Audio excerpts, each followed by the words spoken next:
అరే నచ్చకపోతే నచ్చలేని చెప్పొచ్చు కదా, అలా దోసేస్తారే భలేవారు మీరు. ఓ ఏంటి మావా గెంటేశారా? లేదలుడు తోసేశారు. ఓ నేను ఇంకా గెంటేశారేమో అని అనుకున్నాను. ఇంతకీ నువ్వు ఆడపిల్లల తరఫు నుంచా మగ పిల్లల తరఫు నుంచా బా? హైదరాబాద్ నుంచి బామర్ది. నువ్వు నాకు నచ్చావు బాబాయ్. థ్యాంక్స్ అబ్బాయి. మనలాంటి వాళ్ళందరికీ సపరేట్ గా ఓ సెంటర్ ఓపెన్ చేసాం. రా వెళ్ళి మన చెప్పి మాట్లాడుకుంది. ముందు బట్టలు పి స్నానం చేయాలనుకుంటున్నాను. అది కూడా చేదు రారా. సరే పదరా. అంతే పద.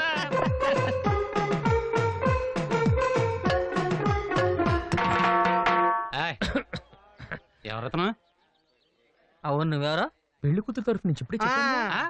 పెళ్లి కూతురు తరపు నుంచా? పెళ్లి కూతురు ఫ్రెండ్ అంట్రోయ్. ఓకే కూర్చో. దమ్మేసుకో. ఎంజాయ్. పెళ్లి కూతురు ఫ్రెండ్వా? ఫ్రెండ్ అంటే మరీ అంత క్లోజ్ ఏం కాదు, జస్ట్ తెలుసు అంతే. ఏం తెలుసు? అందంగా ఉంటుంది, అది చూస్తే తెలుస్తుంది. బాగా మాట్లాడుతుంది. అది మాట్లాడితే తెలుస్తుంది. ఫ్రెండ్షిప్ చేస్తే తప్ప తెలియని విషయాలు ఏమంటే చెప్పు. అంత డీప్ గా మనకు తెలియదండి. కుర్రోడు మావాడు పడుతున్నాడు, కూల్ డ్రింక్ తాగించాల్సి.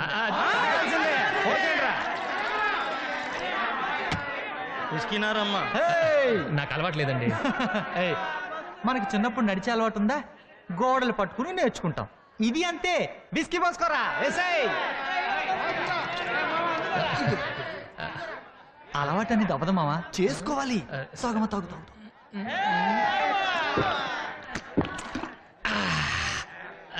ఎలా ఉంది? చేదుగా ఉందా? వికారంగా ఉందా? మత్తుగా ఉందా? ఇంకోటి తాగాలనుంది.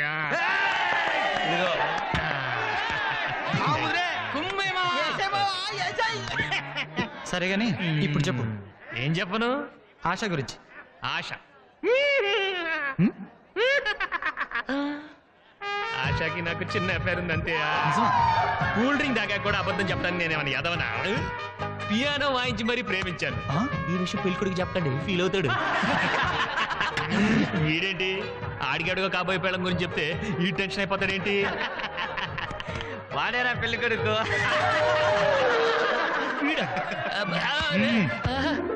బావా కూల్ డ్రింక్ తాగాల కోపంగా చూడకు బావా. ఆశ నాకు చెల్లి లాంటిది, నీ మీదొట్టు. నేను ఆశ లవ్ చేయలేదు. ఎందుకు చేయలేదు? ఎందుకు లవ్ చేయలేదు బాబు? అంటే నాకు కాబోయే పెళ్ళం నువ్వు లవ్ చేయడానికి కూడా పనికిరానంత అసహ్యంగా ఉంటుందా? కమాన్ టెల్ మీ, ఎందుకు ప్రేమించలేదు? ఏం తక్కువరా దానికి చెప్పు. అంటే ఆశ నేను లవ్ చేయకపోవడానికి ఒక బలమైన కారణం ఉంది. ఏంటది? నాకు ఇంకో అమ్మాయితో అఫేర్ ఉంది. ఏంటి మామ నువ్వు ఇక్కడ ఒక్క అమ్మాయి దొరక చస్తా ఉంటే నీకు డజన్లు కొద్ది అఫేర్లా? ఇలా ఊరుకుంటే లాభం లేదు మామ. నేను ఇంటి చంపి జైలుకి వెళ్ళిపోతా. వాడికి ఎక్కువైంది. త్వరగా పెట్టండి రా. కొంచెం నువ్వు కానీ. అసలు నేను డీటెయిల్స్ వద్దు, సింపుల్ గా చెప్పు. సరే, ఇది ఆ అమ్మాయి, ఇది మనం. మొదట్లో ఇద్దరికి అసలు పడేది కాదు. చూస్తే చీ అనేది, నేను చీచి అనేవాడిని. తిట్టుకోవడం, కొట్టుకోవడం, కట్టుకోవడం చాలా చండాలం ఉండేది. ఏమైందో తెలీదు. కనిపిస్తే నవ్వడం మొదలెట్టింది, పలకరిస్తే మాట్లాడేది, గుడ్ నైట్లు కూడా చెప్పేది. సడన్ గా ఓ రోజు నువ్వంటే నాకు ఇష్టం అనేసింది. దెబ్బ క్యారెక్టర్ టర్న్ అయిపోయింది. మరి నీ క్లాస్ తిప్పలేదే? అదేంటి అలా పెట్టా? అదే మన పరిస్థితి. నిలబడలేం, తిరగబడలేం. ఎక్కడో మనకి చిన్న డిస్టర్బెన్స్. అబ్బో ఆ కళ్ళు, అబ్బాబాబా అమ్మాయి కదరా బాబు ఇది. తెలుసు గ్లాస్ ఐస్ కంతం కంట్రోల్ చేసుకోలేకపోతున్నాం మావా. కంట్రోల్ ఎందుకు? కమిట్ అయిపోవచ్చుగా. తప్పు మావా, పద్ధతి కాదు. ఎందుకు కాదు? అమ్మాయికి ఆల్రెడీ ఇంకోటి ఎంగేజ్మెంట్ అయిపోయింది. ఓ ఇంతేనా? నేనైతే ఆల్రెడీ మ్యారేజ్ అయిపోయిన అమ్మాయినే లవ్ చేస్తున్నాను. తర్వాత ఏముంది, వార్ స్టార్ట్ అయింది. ఆఫీస్కి వెళ్తుంటే వాటర్ మీద కొట్టింది. మరి నువ్వేం చేసావు? మనం ఊరుకుంటావా?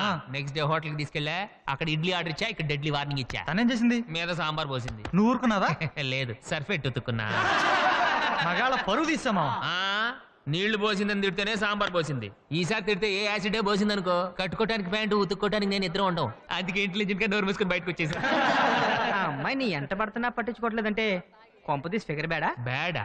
ఆ అమ్మాయిని చూడటానికి 2 కళ్ళు చాలవరా. అంతలావా? సారీ.